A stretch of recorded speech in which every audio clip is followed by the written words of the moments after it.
جو دوسروں کو مٹانے کی کوشش کرتے ہیں وہ اس ربڑ کی طرح ہے جو خود گھس گھس کر ایک دن خود ختم ہو جاتے ہیں۔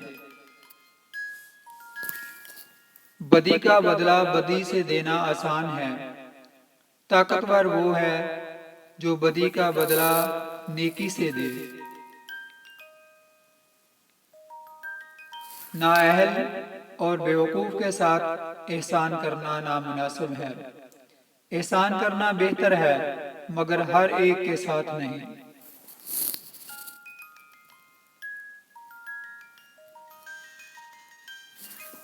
عادل بادشاہ جو اپنی رعایا قوم پر احسان اور آرام کا انتظام کرتا ہے، قیامت کے دن عادل بادشاہ اللہ کے عرش کے سائے میں ہوگا۔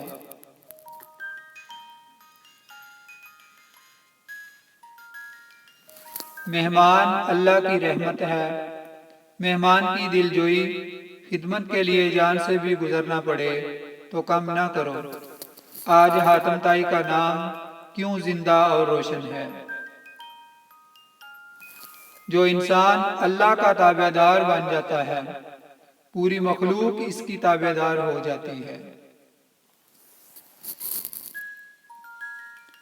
اگر نفلی عبادت چھوڑنے سے کسی غریب کا بھلا ہو تو نفلی عبادت چھوڑ کر غریب کے کام میں مصروف ہو جانا زیادہ بہتر ہے۔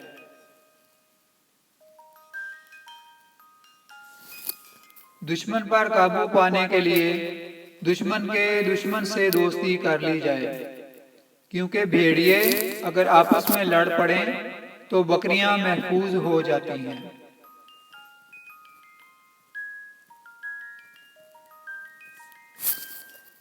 تدبیر سے اگر کام چل سکتا ہو تو لڑائی سے پرہیز کرنا بہت بہتر ہے۔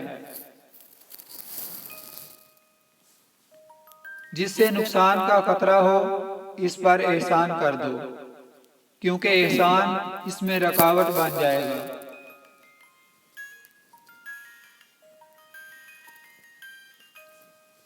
اگر ہاتھ کاٹ نہ سکو تو چوم لو، کیونکہ تدبیر سے رستم بھی قید میں آ جاتے ہیں۔